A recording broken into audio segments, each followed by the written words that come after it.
Hello again, everybody. Welcome back. It's Brian, Mr. Betcher, and Miss Berlin for Breaking Down Security. Hey. Hello. Wow, that was languished, Mr. Betcher. Where were you last week, Mr. Betcher? I don't remember. Well, you're going to need an excused absence. Oh, basketball. You're going to need a note from your parents describing why you were absent last week. Get a note from my daughter. How about that? Okay, that'll be fine. How'd she do? They lost. Oh. Yeah. Womp womp. Was it like a single elimination thing? No, it's like they play 4 games and then they choose the winner. Ah, okay. All right. So, well, that's cool. Well, I'm glad she's in a sport that she enjoys. Yep. Cool. All right. So, Miss Berlin is going to be out next week, so we had a nice weekly show here. I'm actually excited about next week. I'm sorry you're going to miss it, Miss I know. I've missed so many interviews that I've wanted to be at. Well, that just gives us a reason to come back and have them again. I guess. Yeah, I have a long list of people now. Well, just keep letting us know, and then we'll get them on. And I feel like you're scheduling all of these people specifically when I'm gone. No, I'm not doing that. They're like, oh no, they said they'll come on the podcast. They just don't like Amanda. It's fine. No, you got camping, so she's gone enough. We can figure out a day that works. Yeah. Yeah, no, for those of you who don't follow us on Twitter, next week we have a very interesting show. One of our moderators who runs, who's a kind of a big deal at her company, has some audio from her call center representatives, because people call in asking about status of certain orders. Well, apparently they'd had somebody who was attempting to do some social engineering tactics on their CSRs and gain access to things like order information, contact information, phone numbers, etc. So she's got some audio from that, and she's cleaned it up. So, what do they say? People are protected, whatever. So we're going to hear that next week and probably the week after, talking about what they did to fix it, training before and after and stuff like that. So, yeah, you're going to hear actual audio from attacks, social engineering attacks, and SECTF stuff. So I'm looking forward to that. So. Mr. Betcher, we're going to talk about some malware that we wanted to talk about last week, but somebody wasn't here. Have you seen anything interesting at your workplace this week or in the last few weeks with regards to any malware infections? Yes, but on the top of my head, it escaped me what it did.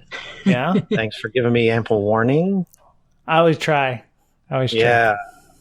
But it was pretty cool. I just don't know what it was. Yeah? Well, you didn't get hit, though, right?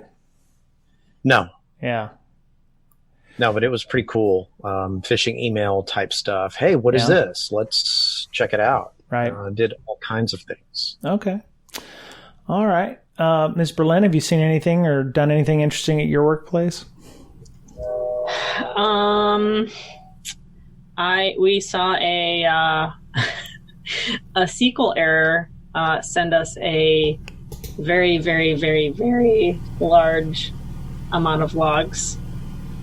I'm sorry. How does a SQL error send you a lot of logs? Is it like somebody doing a query in Splunk and pooched it? No, it was some kind of, because we take logs from everything and anything that the service would do. And one server, let me see. Hold on, let me see if I can find it. I have the numbers. One server was something like, I want to say it was a couple billion logs in less than a day. Wow, you mean like lines or like billion bytes, like terabytes or something? No, like log entries. Oh my God. Yeah. So would that be a developer pushed out some code that had the error in it? They don't know because their SQL person had left on vacation. Of course they did. Yeah, so this was a ODBC driver incorrect syntax error. Oh. And it was generating 154,000 errors per minute. Oh my God. So it was a really, really, really good stress test Wow. for our application. So when you guys noticed it, were you able to block that or like send that to dev null? They negated it in their NX log config. Okay. Whew. Good Lord. Yeah. How much is it? How much is a billion lines? It's text, right? It's not like a binary form. It's text. Yeah. The raw event log is maybe 1, 2, 3, 4, 5, 6, like 7 lines. Okay. Wow. I don't know. Yeah, it was a very large amount. And on one day, it was 222 million. Jesus. And that wasn't even a full day. I miss the old timey days where when you would have logs in like Linux or Unix, actually it was Solaris back in the day. I would look at these logs and it would be like, oh, bad, bad, bad, and it would be like bad, and then the next one would be like this error repeats like 5,000 times, and then the next line. So if it's the same line like 5,000 times, it tells you, oh, you got this one times 5,000, versus oh, you just got 5,000 lines of the same line. So yeah. Yep. Wow. Yeah, so that was fun. Nice. You're a logger. What's that? I said adding logic to a logger. Right. That's really a foreign concept these days. Well, yeah, because it would have been ODBC invalid syntax. You got this one 300 billion times or whatever. Yeah. Yeah. It could have been 2 lines. One line, the error, and the next line times 500 billion. That's just a counter. Yeah, exactly. Yeah. That actually makes great sense. Yeah. Yeah, I mean, I guess the only reason you would want it is maybe for like a timeline kind of thing. For forensics, I mean, I believe you could actually explode those 5,000 lines out if you wanted to, if memory serves. But yeah, I don't think you'd want to blow up like 300 million lines or whatever. So that'd just be a zip bomb. It would be a zip bomb. Actually, did you read about the zip bomb that came out just recently? Nope. Somebody took. I'll have to find the link to this, put it in the show notes. But it was a 46 meg zip file, and when it's unzipped, like 4.9 petabytes. Petabytes, not even terabytes. Whoa. Yes. Holy cow. Yeah, he apparently the person figured out how to overlap files or something like that so that he got extremely large amounts of compression. But it was a 46 meg file and it exploded to 4-point-something petabytes. So. Holy cow. Yep. Zip bomb, 4.9 petabytes. Yeah, there it is. Yep. July 11th. Yeah. Cool. All right. So we got some stuff to talk about. We're going to do some more news, and I actually have a bit of a rant that I'm going to go on from a story that I found on the Reg, but it also kind of affects me. We'll see how it goes. So what we wanted to talk about last week, Microsoft put out a blog post on July 8th about dismantling a fileless campaign, and they detected it, I believe, with Microsoft Defender. And it was something called Astaroth. Astaroth. Sounds like a bad guy on World of Warcraft or something. So, Mr. Betcher, you know a lot about the malware stuff. What does fileless malware mean to you? Well, see, it depends on one's definition of fileless. I don't believe fileless malware actually exists. But I can see if someone calls something fileless, but then they give a definition of fileless that meets their criteria, but it actually contains files, then maybe I guess they have the right to call it fileless if they define their own fileless. Right. So I went to Microsoft's, it's an article called Fileless Threats, and it gives a chart of what types of fileless malware there are. Yeah. Right. Did you see that link in the article? Yeah. For clarity, fileless threats are grouped into different categories. So they have type 1, type 2, and type 3. They talk about hardware, execution, injection, and exploits. Yeah. Besides the hardware stuff, all the other ones have files. So it escapes me where they're getting the term fileless. Maybe they're just trying to scare people by saying it's fileless when actually they meant the opposite. It is a file.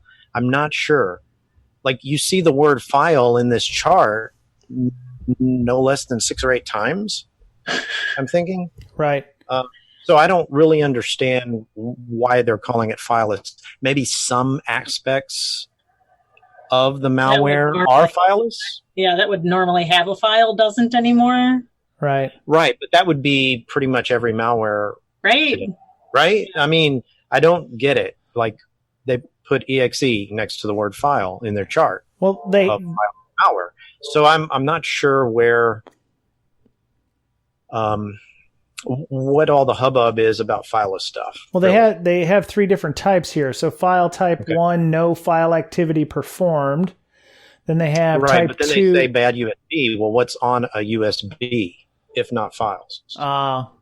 Yeah, well, there are attacks where the USBs will actually have something written into the chips underneath that when you plug it in, it's not detectable as a file system, and it does mount that. I don't know if that's bad USB. It might be something else, but no, I get your point. And the motherboard stuff, with firmware, you can always you're not.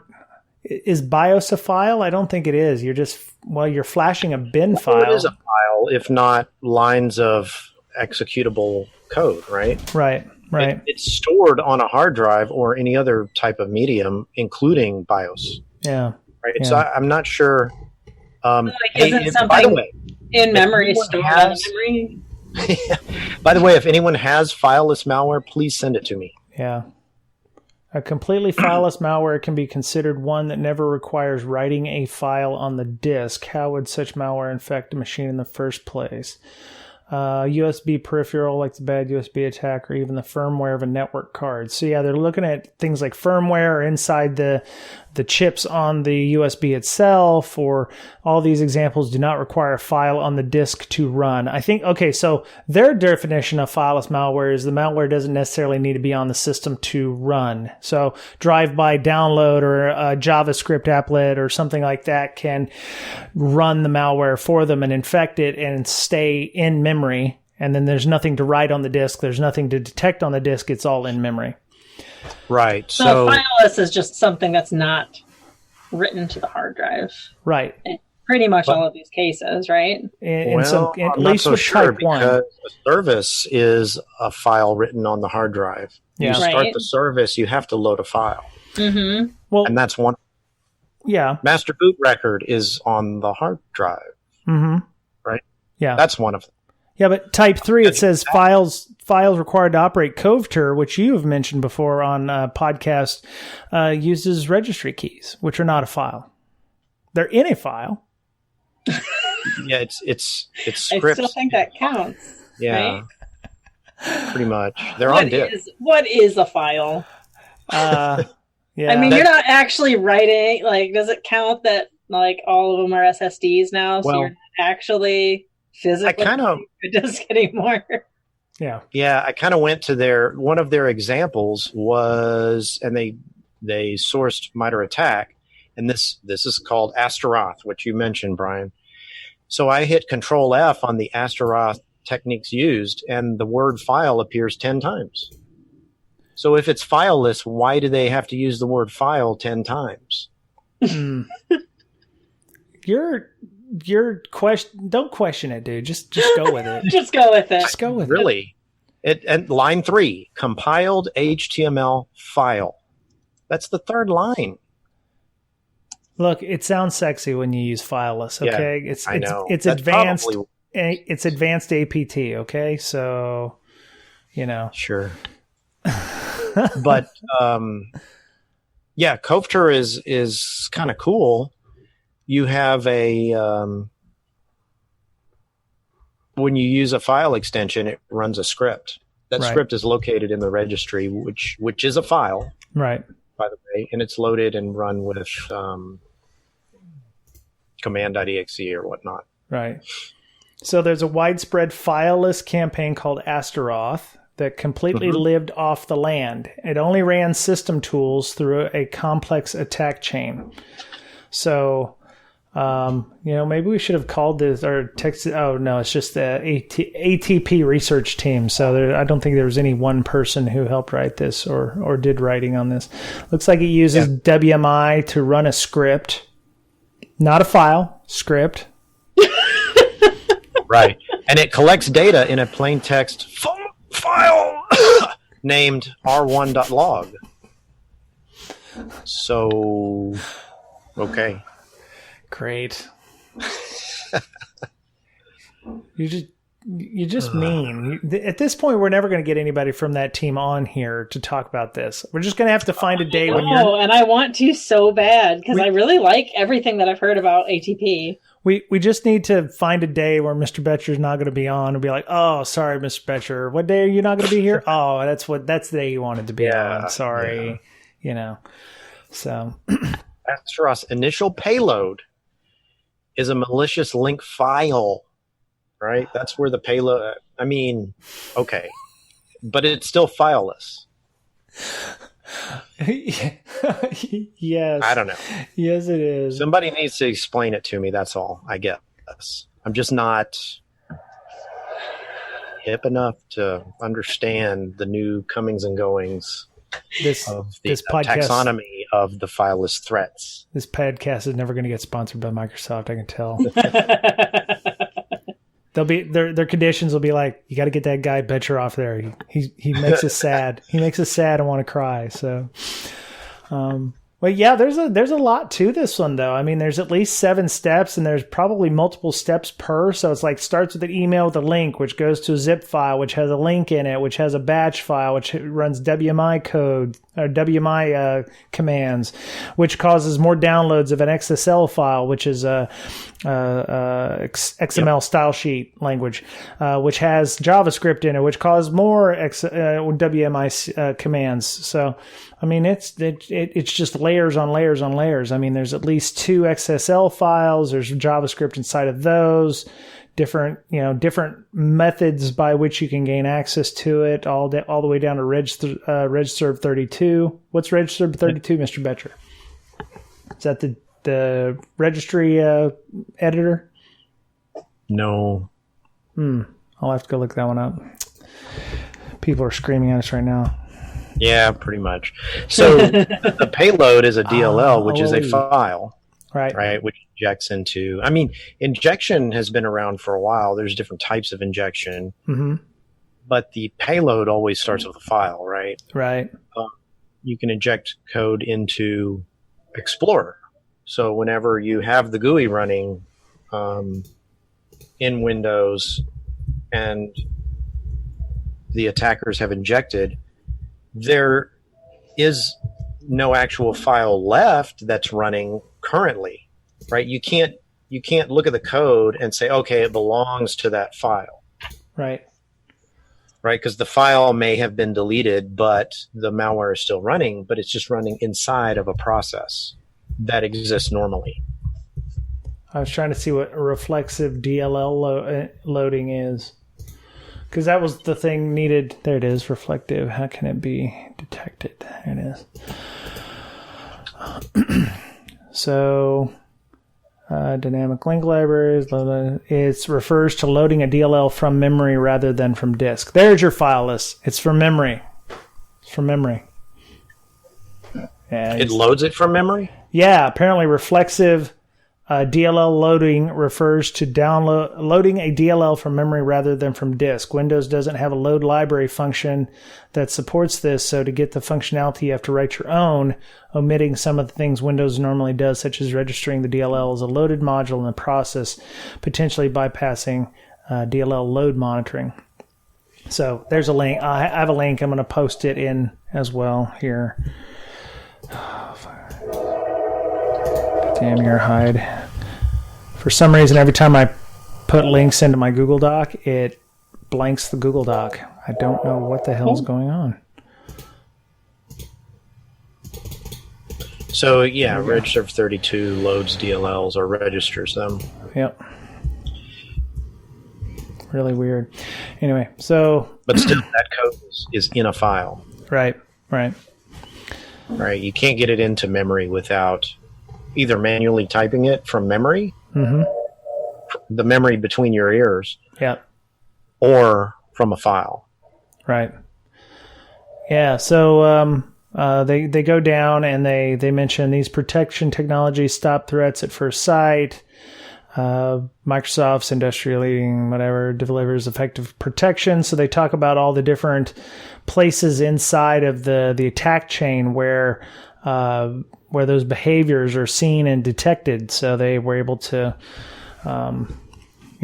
stop that before it got worse. So, it's cool that they were living off the land. It does seem overly complicated. There's a lot that could have gone wrong here to make this work. I mean, there's process injection, there's process hollowing in some cases, tons of DLLs, which, like you said, it's not fileless, but maybe some part of it is, which allows for that to occur. Reflective DLL loading happened more than once, and then the final payload is Astaroth, which is the bug itself. But yeah, there's a lot that could have gone wrong or could have been interrupted by just good, logging and watching for these things. Go ahead. I read this article. The first time I read it, it said, it's interesting to note that at no point during the attack chain is any file run that is not a system tool. So I thought, well, maybe that's fileless. Maybe they're calling, for example, you get a 4688, which is a process execution. And in the process execution log entry, you will see the file on disk of what ran. Right. But even there, that's not fileless malware. It says right next to it, this technique is called living off the land. Okay, so living off the land is different from fileless. So they still don't define fileless anywhere in here. Right. Yeah. It's fairly involved blog post talking about, the different MITRE techniques observed, scripting, obfuscated files or information, XSL script processing, WMI, 1047 on the MITRE techniques. And then they go into how Defender, has different, monitoring engines and things that they're using to look for specific bits. So, yeah. So I have to say that the malwareans, they have Defender too, and they know that all Windows 10 boxes use Defender by default unless you manually disable it. So if they're going to send out a campaign, they damn well better realize that their malware needs to in the very least, bypass Defender. Right. Right, if they're going to go anywhere. Yep. Which is why I don't recall a malware that we've gotten in the last year and a half that didn't get past Defender. And it's not that Defender doesn't work as well as the others. It's because every system has it. Right. If every system had, pick your second generation antivirus. If every system had that, then every malware would bypass it virtually. Right. So the conclusion is they say that fileless threats are not invisible. So they say that being invisible may help you for some things, but you'll should not be under the illusion that you are invincible. You may be invisible, but not invincible. Same applies with fileless malware. Abusing fileless techniques does not put malware beyond reach or visibility of security software. Is the idea that you're put on the trail of something. So, I see 4688, I see da-da-da-da. Then all of a sudden it becomes fileless. Some part of it becomes fileless or not, making any system logs or adding anything to the system. And it's like, oh, you're like bloodhounds lost the trail. Is that the idea? It's like, oh, that's why the fileless is so, is good. Oh, we added a registry edit, registry. You're not going to see the malware running by just looking at Task Manager. Right. It's not going to be that easy. It's going to be inside, well, in this example, it's going to be inside a process that's running. Right. Okay. So there are a lot of indicators. There's 7 steps, I think, on this chart. If you click the link in the show notes to these 7 things. A bad file calling WMIC, that's an indicator. Right. JavaScript calling WMIC, that's also an artifact, right? Well, I hate to ask the question, but is any of this in typical logging, or is it we have to use something like your LogMD to enable the WMI logging properly? Well, a lot of these things are going to be in your antivirus or your, Next Gen AV. Mm-hmm. Yep. JavaScript calling WMI, and then WMI downloading a file. WMI shouldn't be downloading files from the internet. Okay. That's right. That's an artifact right there. That's a red flag. That's a Sev 1 or whatnot. Right. Yeah, downloading payloads from the internet, certain files that shouldn't be. If it's not your browser, then it's probably bad. Cool. Things like that you look for. When I was trying to look at all the Windows logging and PowerShell, like advanced PowerShell logging and stuff, and that was one of the things that I tried to. I have a very long, weird regex that I'm trying to write to capture all that stuff, and one of them was like downloading and running something in PowerShell like that. Yeah, downloading a file and then executing it through PowerShell. Yeah. Yep. That little chain right there is very suspicious. Yep. Right. And fortunately, with the PowerShell logs, I mean, most malware or droppers obfuscate the PowerShell commands in whatever way. You've seen or heard of Daniel Bohannon's, what did he call it? DOS. Well, the new one is DOSfuscation. You can do it in DOS, but his PowerShell obfuscation. And most of the malware we see after he did his presentation at DerbyCon uses his techniques. Oh, okay. Wow. But fortunately, the PowerShell logs deobfuscate that automatically, so you don't have to sit there and try and decode all that stuff. It'll be in the logs in raw text. Cool. Okay.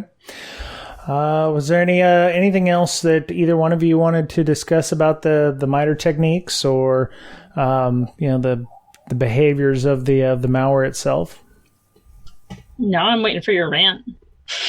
I've noticed that a lot of AVs are actually putting the technique IDs in some of their consoles too. Oh yeah. So when you see a hit on something, they'll show the technique ID right there. Oh. Okay. Next to the hit. Yep, I just noticed that the other day. For a certain vendor. Huh. Okay. Well, that's cool. We had a link in here about finding and interpreting firewall rules. That was okay. We put the link in about the zip bomb stuff. It was a 46 meg file and 4.5 petabytes of data. So that one's in there from Extreme Tech. Okay. Well, let's get ranty, y'all. So this is a privacy issue, one that I find very important.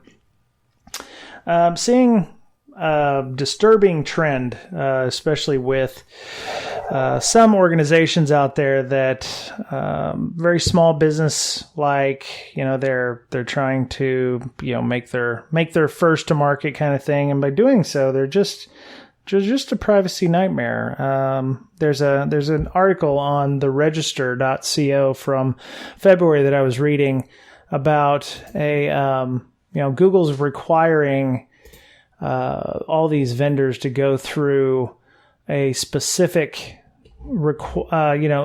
engagement with regards to how companies are using OAuth in their environment. And so the privacy policy plan in October 2018, they say that it's about how developers of applications are interacting with Gmail messages. So this came from some of the Cambridge Analytica and the Facebook items that came out.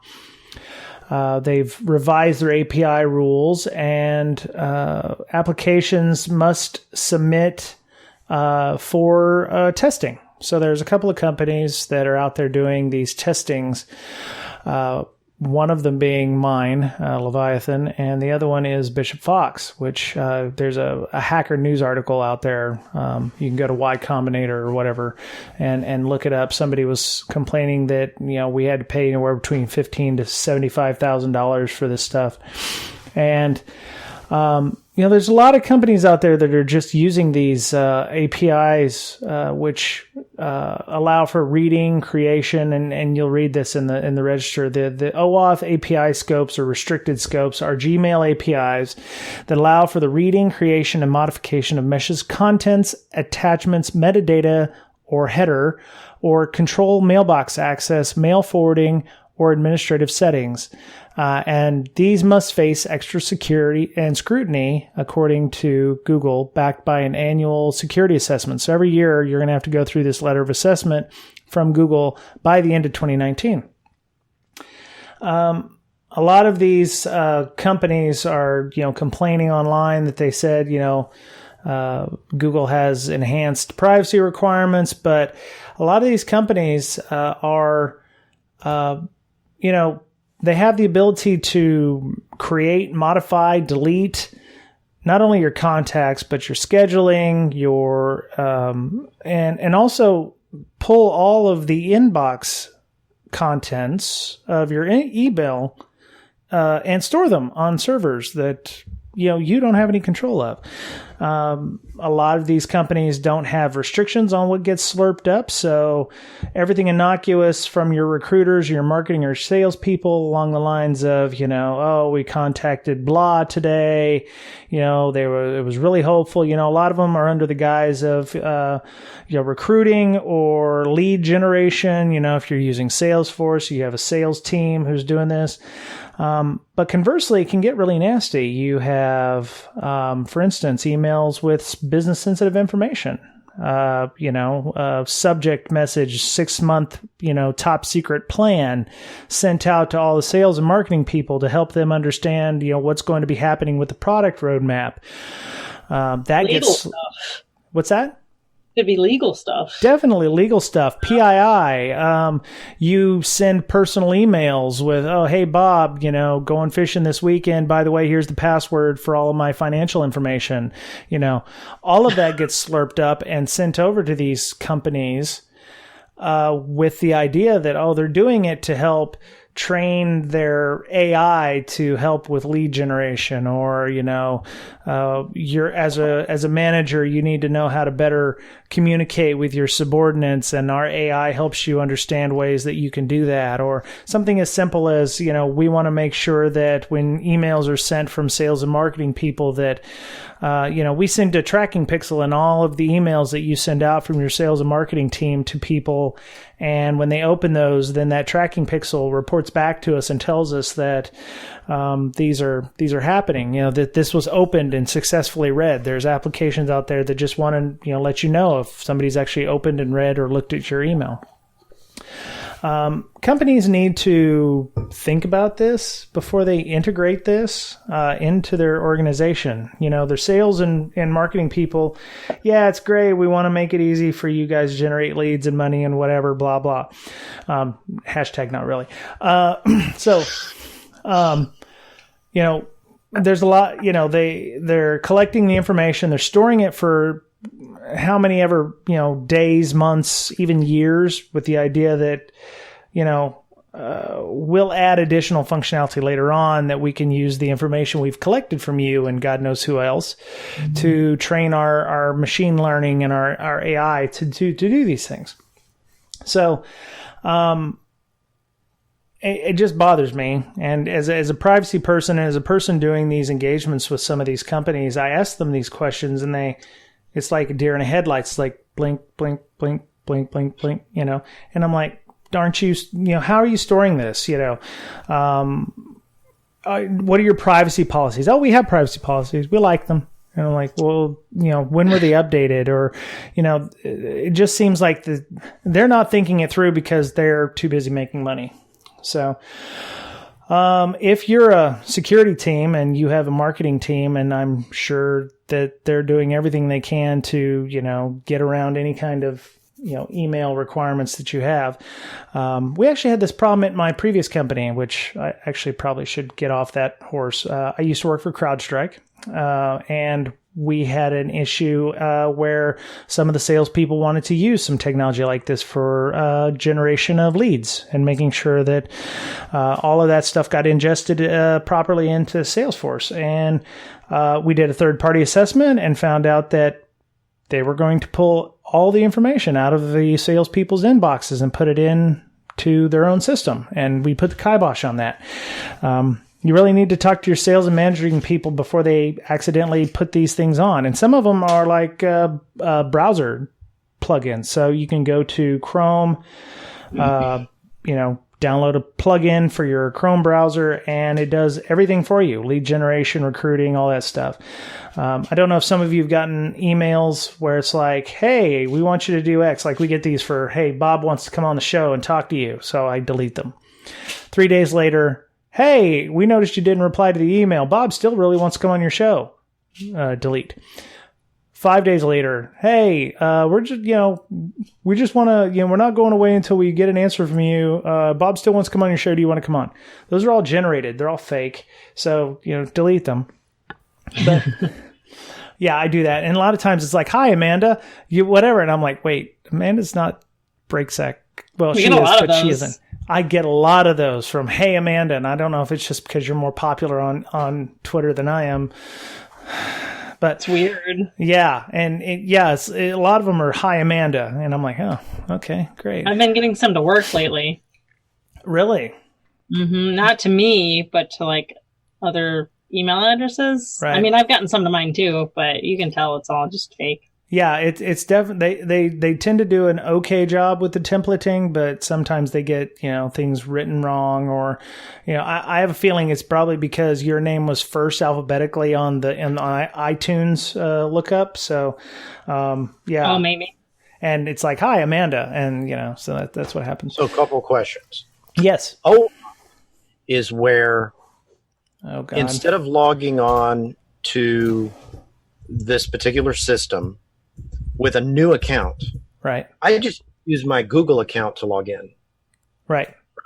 So the owners of this new system take my username and password and forward it to Google and get a response? Or does Google take the username and password and send them a response, good or bad? No. Okay. So the way it normally works is you decide, well, I'm not getting enough marketing out there for LogMD. I'm going to go to this company because they're going to generate sales leads based on all the email stuff, because I've been sending a lot of emails. I just haven't been getting anything back. So you go to umptysquat.com and, hey, download our click here to log into our tool. So you log in, and what it'll tell you is, who's me? You I'm are the guy trying to sell. Yes, Mr. And then I'm going to Humpty Squat. You'll go to umptysquat.com and log in. And what logging in will do is integrate their system to your inbox. So you have to opt in. Okay. I have to opt in. I have to give away my password. You have to give away an API key to allow them to reach inside your mailbox. It's not your credentials, but it's an API call that basically has access to everything inside your inbox. Okay. So I'm basically giving keys to my inbox. Pretty much, yeah. So if your roadmap in there for like what you're planning on doing for the next 6 months, or, hey, I'm going to IPO in the next 5 months, here's our plans, that kind of shit could all, come into like, SEC insider trading stuff. Because one of the questions that I tend to ask them is, who has access to that data on the back end? Oh, all the developers or salespeople or marketing people, janitors, caterers, whatever. Yay, supply chain. Yeah, supply chain. Yeah. Yeah, and I'm like, okay, that's a lot of people. Oh, well, okay, yeah, hand wavy. So, these are questions that security team needs to ask when these things are getting added in. I don't know if it's because, we just don't ask these questions, but definitely have them in your third-party agreements, especially if it's something, it may just be as simple as email integration, but your sales and marketing people have a lot of business sensitive information in their mailboxes. They know what's coming out in the next 3 months. They know, what new features are going to be planned. They know about product roadmaps. They've been talking to product managers. Product managers are sending them email. They know, they have customer lists, so they know company A does business with, company B, C, and D. You're getting all kinds of private and very, very sensitive information being sent over to these third parties. And, you need to ask them how they're storing it, who's able to look at that stuff, is it being encrypted properly, have this language in third-party agreements, make sure they have at least a SOC 2, what are their data retention requirements, are they, any kind of legal requirements, if they're doing GDPR, if they're doing, this new CCPA, which is, I believe, California Consumer Protection Act. God, I need to go look that one up. Anyway, there's new California regulations that will be possibly in soon. Signed into law June 28th, 2018. I don't know if it's gone online yet, but CCPA is going to be a huge thing. And I expect other states to follow suit on that. But yeah, you need to ask these questions, even if it's something as simple as, email integration. One option is, if your salespeople want to do that, suggest a second email box for them, that they just do external facing email mailing stuff. Now, obviously that's not realistic. There's a lot of these companies out there that are going to try to get around your security team, or you in this case, and talk to your salespeople and show you how awesome it is and how it'll integrate with your Salesforce and your other CRMs and your ERPs, and make sure that you're doing everything as efficiently as possible.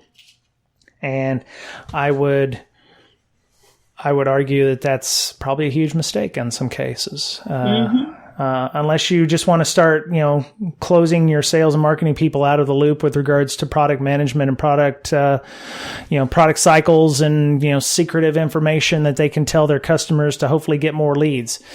It can be a nightmare, and it's only a matter of time, I think, before we start seeing these companies that are doing email integration for sales leads and stuff, either they get popped or, they get caught with insider trading because, we're now customers with, new IPO or, new pre-IPO or something like that. And we're going to go in and look in and, we found, chief marketing officers telling them when the IPO is going to happen. So, there's going to be insider trading. I could definitely see stuff like that happening. I don't know. That's just negative me, but that was my thought, with regard. And was that ranty? Was that ranty? Yeah, I think it was ranty enough. Yes. Cool. Yeah. Good job. Yeah. I'm channeling my inner Jack Daniel here. So, so there's a link in the register.co from February talking about what it takes to do this stuff. Matter of fact, the first line on it was, they wanted to, what was it? There it is. Google's stunning plan to avoid apps slurping Gmail inboxes. They may not slurp Gmail inboxes. Some of these actually will only work with like G Suite, or some will only work with Office 365 or certain domains, or some of them are actually, they need to be shown that this is not good. So, So there you go. If you're get with your privacy folks and help them understand this as well, and if you have a privacy or a compliance department, and help them understand the ramifications of a leak of third party data or data from third parties like this. So there you go. Maybe this is one way FICO gets their information. I've been doing some research on security risks or cyber risk scores. So if you Google FICO cyber risk, it'll take you to a FICO site, and they basically score your company. Okay. If you type in your company, I guess you get a free score or whatnot. And surprisingly, they know a lot of information about your company. You have to do SEC filings every year. So you have to disclose whether or not you've been breached, how much money you make. Well, they know a little bit more than that. Oh, yeah? Yeah. Such as? Like they'll do scans of your external sites. They'll know how many, if you work for a big company, they'll know all of the companies that your company has bought, and they'll ask you, well, which subdivision of your company did you, information that probably became public 2 days ago and they already know it. Things like that. It's very interesting. That's interesting. Yeah, I would say that you have to, if it's gone public 2 days ago, you've had to file some things with the SEC to say you've been acquired or are acquiring these folks. You just keep it under wraps until it's, been announced publicly. Sure, but there's other things too. Yeah. Yeah, and they can score your company and all that stuff. So it's and when I went to people showing them this, they're like, yeah, there's no way that they could get this information. How is this possible? Fair Isaac Corporation. Ah, okay. All right. That's what FICO stands for. All right. Yeah. So get your scores. Check your FICO score. Yeah, it's like your credit score for people. So, all right. So I don't have anything else on, other than, check your privacy, make sure that you're, doing what's necessary to make sure that your third party and any data that's leaving your company is being looked at and scrutinized before, somebody else gets it and does God knows what with it. So you think your DLP would, but then again, you've approved it, not in your company, right? So they could download whatever they want, 4.3 petabytes, and you wouldn't even know it. Yeah, it's not inside your organization; it's up there in the cloudy spaces. So, yes, yep, in the cloud. Yep. I think we'll hold off on the Twitter thing down at the bottom here. So I was poking around this week, found some cool tools. One called Windows Kernel Explorer. So that was pretty awesome. Let me click on that link and bring it up here. It's from a guy called Axt Mueller, AXT Mueller. You can do kernel research. It's a Windows kernel research tool, works from XP to 10 on 32 and 64-bit. Let's see, what does it do? Main features: does process management, module thread handle, memory, Windows hook, etc., file management, registry management, and Hive operations, kernel mode callbacks, kernel mode hook scanning, user mode hook scanning, memory editor and symbol parser. Enables and disables some obnoxious Windows components. I didn't read number 10, so that's pretty cool. Path modification for driver, process, and process modules. So it's in a nice UI here, and there's a lot of good information there if you're interested in exploring your Windows kernel, seeing what's available there. The other one was RevSSL, and RevSSL is from it's on GitHub from the Second Sun, SUN, not SON, and it's a way to automate OpenSSL reverse shells and packs it into a script. So it's just a bash file. You can put it on your Windows you could put it on your Windows Linux and run RevSSL and create a reverse encrypted SSL tunnel back to your organization, or reverse shell back to your organization. So if you're a red team or your blue team and you want to automate that without having to look up or copy paste OpenSSL commands, that's a pretty good one there. That's in the show notes as well. So all right, I think that's it for the week. We can definitely talk about that Twitter post next week or in the coming weeks. So, Ms. Berlin, you're going to be a very busy person over the next month and a half. What are you doing? Just forever. I'm just busy forever now. Busy? Okay. Next up is DEF CON. I have a panel at the Blue Team Village on Saturday at 1.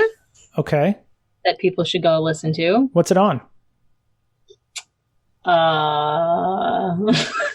Something about small business security. But cannot remember for the life of me what the name of it is. But you're going to be on the panel and you don't know what you're talking about. There's plenty of time. 1 second. Doing things on the cheap. Please hold. Security strategy for small to medium business. Okay. All right. That's good to know. That's a good topic. Yeah. Yep. So it should be fun. Yeah. I am not speaking at Black Hat. What? For sure. How come? What happened? Did your invite get lost in the mail? No, I was already invited. Oh. I may be speaking at Black Hat Europe instead. I don't know. We'll see. I don't know. Oh, did you Where's just... that? London. Besides Europe. London, I think. Yeah. You know what? That's not bad. That could be worse. I mean... Other than I have to pay for it. Oh, yeah. And I was already going to Vegas. So. Yeah, that's true. That kind of sucks. Yeah. All right. So... but yeah, that's next. DEF CON's next. So right I'll be there driving again. Oh, my. So I'll keep Twitter up to date with our DEF CON crazy drive. So if anyone listening is between Amanda's house and Vegas, like the Tour de France, just go stand outside with your sign, right? Or if you have place for 4 people to sleep. And save us on some hotels. Yeah.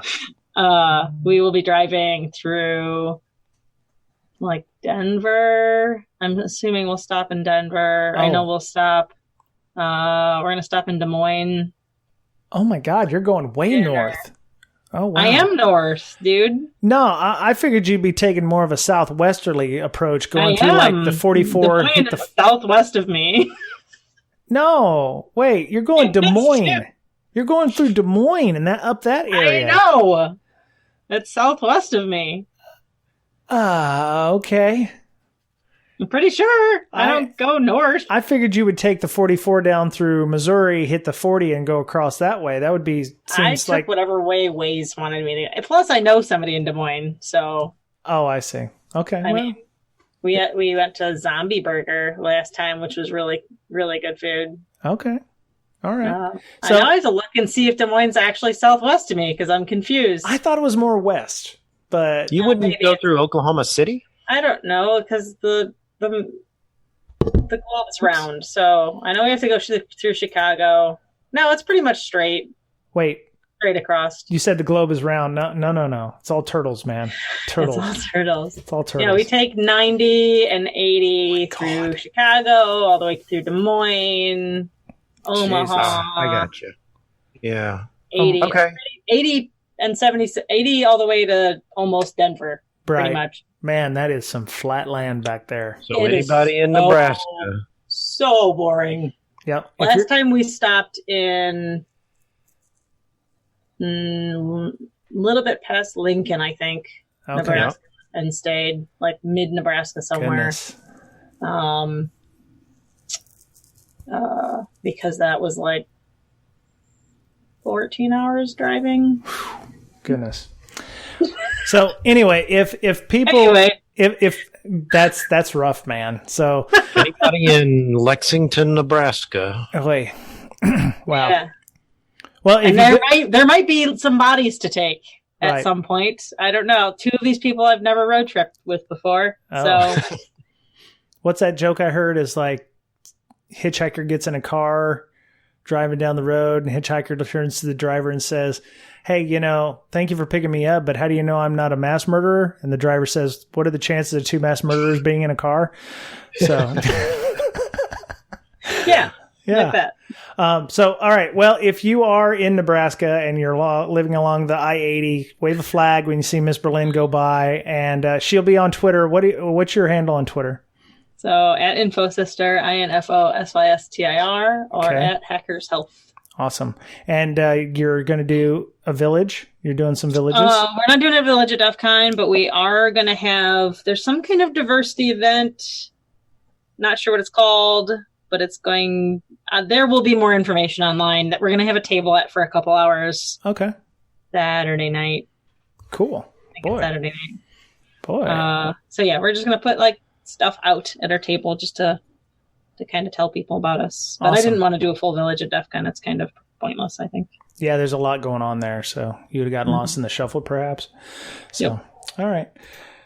Mr. Betcher, tell us all about what you're doing. Well, I'll be going to DerbyCon. At least that's the plan. Yeah, me too. Yeah. I got tickets. I got training. So yes, I remember. Yep. How's the LogMD going, by the way? It's going good. We're about to release another version. Cool. Pretty quick with tons of changes. So okay, that's awesome. Awesome. A lot of downloads lately, so people are talking about it and checking it out. So that's good. All right. How would people, get a hold of you if they wanted to talk about LogMD? You could hit me up on the DM on Twitter @BetcherPwned. Nice. Or hit the website log-md.com. Nice. All right. So podcast is at Brakesec on Twitter, BRAKESEC. And I am on Twitter. I don't have a fancy handle. I'm just Brian Brake. So that's with a Y, BRYANBRAKE.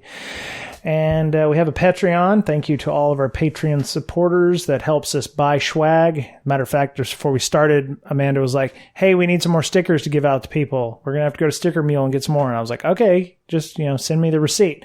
That you're paying, you're helping us by supporting us for stickers, paying for the Zoom here that's now been fully patched, and we don't have to worry about seeing everybody pantsless when we bring up our Zoom. Hosting time, just time for posting the podcast, that kind of stuff. So, it's very much appreciative. If you've gotten value from this show or from any of our other 278 shows, feel free to, if you can, drop us a couple bucks. We appreciate all the support that we get from that. So, we have a TeePub. You can still get Miss Berlin's face on a t-shirt. You can get one of our t-shirts, and we get a little kickback from that if you don't want to give out to the Patreon.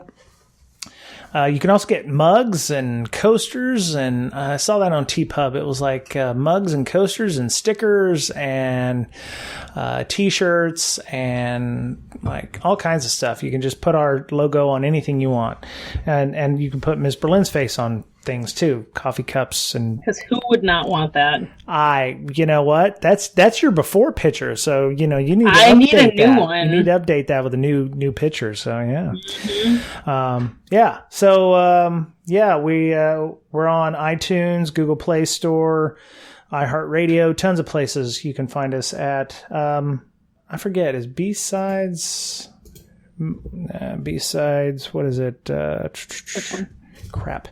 Well, there's a B-Sides I was mentioning a couple weeks ago on the Slack. Let me pull up my Boost Note here because I took notes.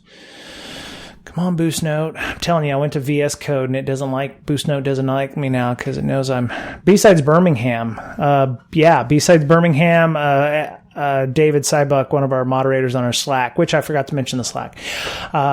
B-Sides BHAM. That's Birmingham, Alabama, not Birmingham, England.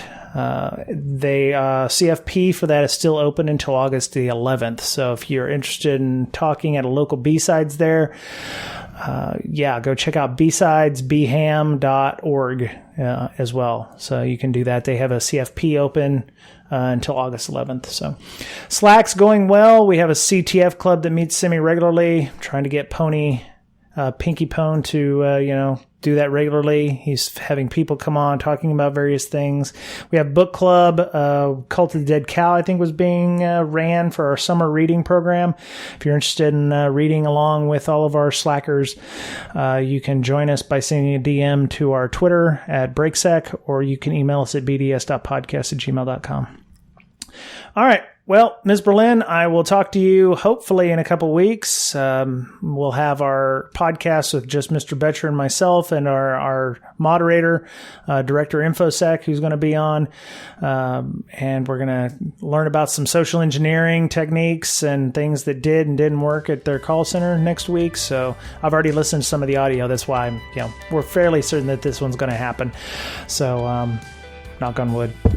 And so... that was it for this week from the world headquarters here in Breakdown Security headquarters in Seattle, Washington. Have a great week. Be nice to one another. Take care of yourselves because you're the only you have. And we'll talk to you again soon. Bye-bye. Bye.